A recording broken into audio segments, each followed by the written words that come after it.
There are whispers of a city hidden beyond the snow-capped peaks of the Himalayas.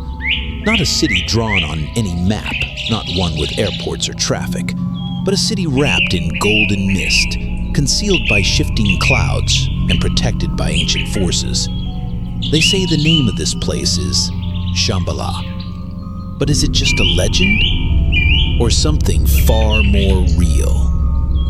The first stories came from Tibetan monks, passed in hushed tones over firelight, written in scrolls no outsider was ever meant to see. They spoke of a utopian city that existed beyond ordinary time, where suffering had ceased, where wisdom reigned, where the balance of the universe was guarded. Shambhala, they said, was not found by those who searched with greed, but revealed only to the pure of heart, and even then, only when the world was ready. Through the centuries, seekers tried, explorers vanished, maps were burned, anomalies in satellite images were dismissed as glitches, but every now and then someone would return, a lone monk, a delirious wanderer, muttering of golden rooftops, luminous people, and a silence so deep it sang. In 1945, British explorer Jonathan Keane disappeared near the Bhutan-Tibet border. He had studied Tibetan texts for over a decade, obsessively decoding clues. His last journal entry read, "Tomorrow, I attempt the pass. If what the monks told me is true, I will walk into myth." He was never seen again. The only trace left behind, a frozen boot, a torn map marked with a single symbol, a circle within a triangle. That symbol would appear again. In 1978, a Soviet satellite picked up a strange heat signature deep within a glacial ravine where no life should exist. The feed cut out moments later. When recon drones were sent, they returned frozen, their data wiped. But just before the signal broke, one frame was recovered, a sliver of gold between two cliffs. Analysts called it a glitch. Some weren't so sure. There are locals who still talk. You must catch them after prayer, before dusk, before the fear sets in. One Sherpa, Dorje Nemgyal, once spoke to a group of foreign hikers. They offered him money for the tale. He refused. Then, slowly, he said, "My grandfather went looking for it. Said he saw a bridge made of light. People who didn't speak, but whose eyes knew everything. He said the air was different, like time had stopped breathing." Did he go inside? Dorje shook his head. He turned back. He said he felt he wasn't ready, that if he crossed, he wouldn't come back. Wouldn't come back because it was dangerous? Dorje looked up, eyes wide. Wouldn't come back because he'd never want to. Shambhala is more than a place, say some. It's a frequency, a vibration that aligns only when a soul is ready. But others believe it guards a power. Ancient Hindu texts like the Vishnu Purana speak of Kalki, the final avatar of Vishnu, who will emerge from Shambhala in humanity's darkest hour, wielding a sword of flame to restore righteousness. Is the city real? Or is it a spiritual metaphor? But then, why do so many risk their lives to find it? In 2003, a young Nepali researcher, Maya Basnet, claimed to have found ruins high above the Annapurna circuit. Structures not listed on any map. Symbols carved in stone older than any known civilization in the region. The rocks hum, she said. I don't know how else to explain it. They hum when the wind blows echoes through the stones. It sounds like chanting. Her recordings disappeared. Her academic funding was pulled. She vanished the next year while on a solo climb. Her last email read, "There are patterns, triangles within circles, always in threes. I think it's a gate, not a door you open, a door that opens when it wants to." So what is the truth? Did Jonathan Keene walk through it? Did Maya find its edge? Does Shambhala wait for the collapse of the modern world before it reveals itself? Or is it revealing itself already, in dreams, in whispers, in moments of stillness when the world falls quiet?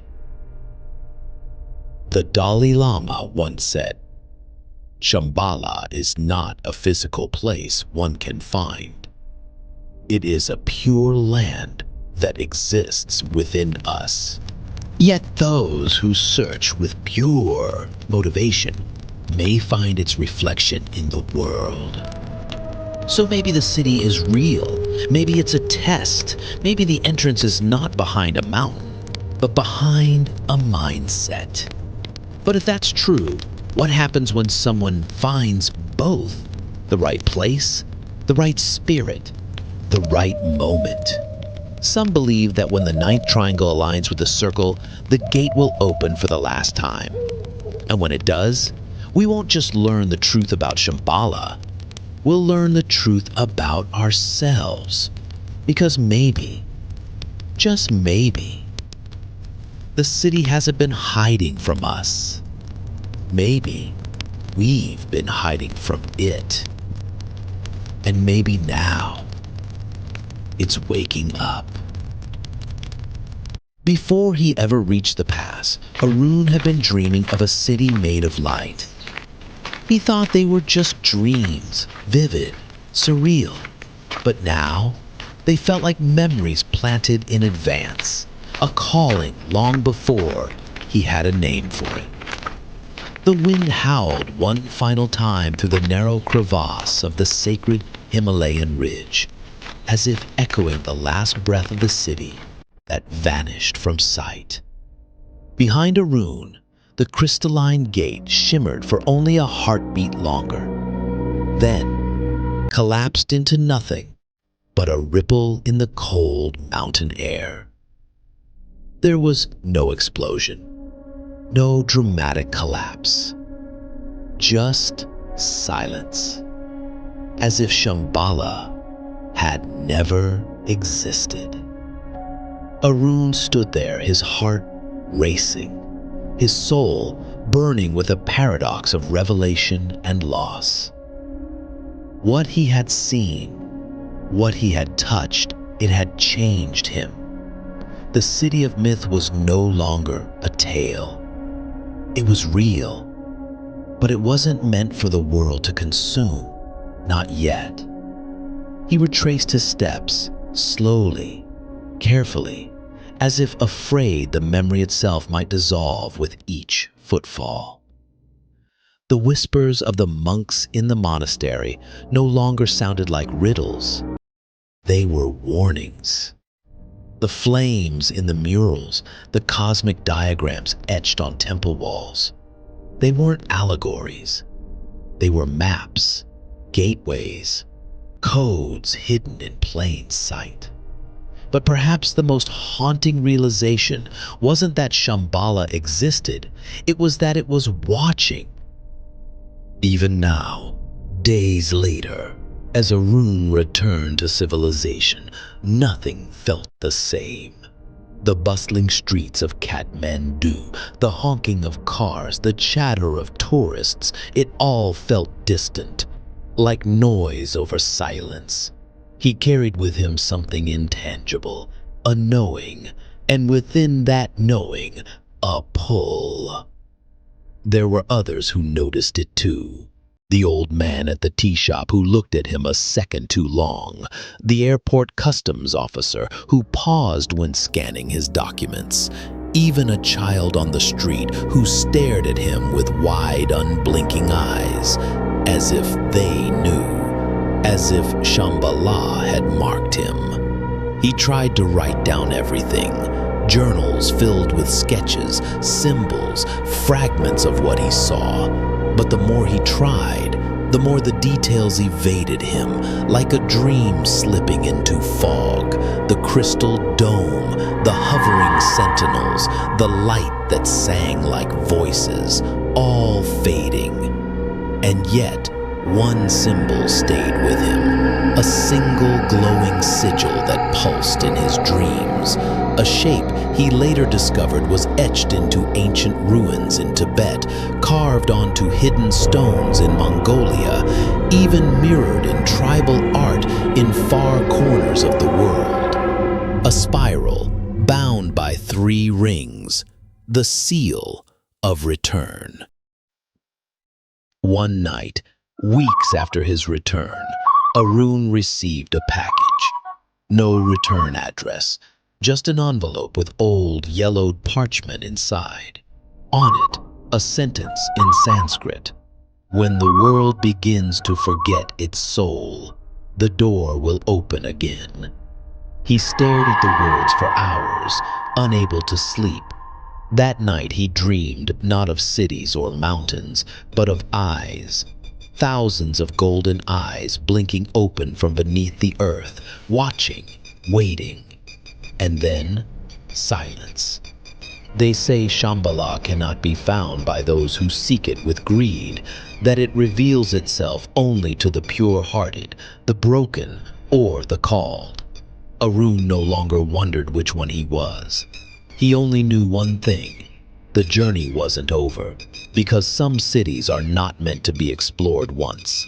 Some cities call you back. And when they do, you don't go to find them. You go to become something more. Subscribe to Dark Whispers to explore more hidden truths, ancient legends, and real-world enigmas. Lost civilizations waiting to be remembered. Forbidden places science won't explain. Truths that echo across time and silence. Some cities aren't built by hands. They're carved into the soul of the earth. And some doors only open when you stop trying to force them. Keep listening. The mist is clearing.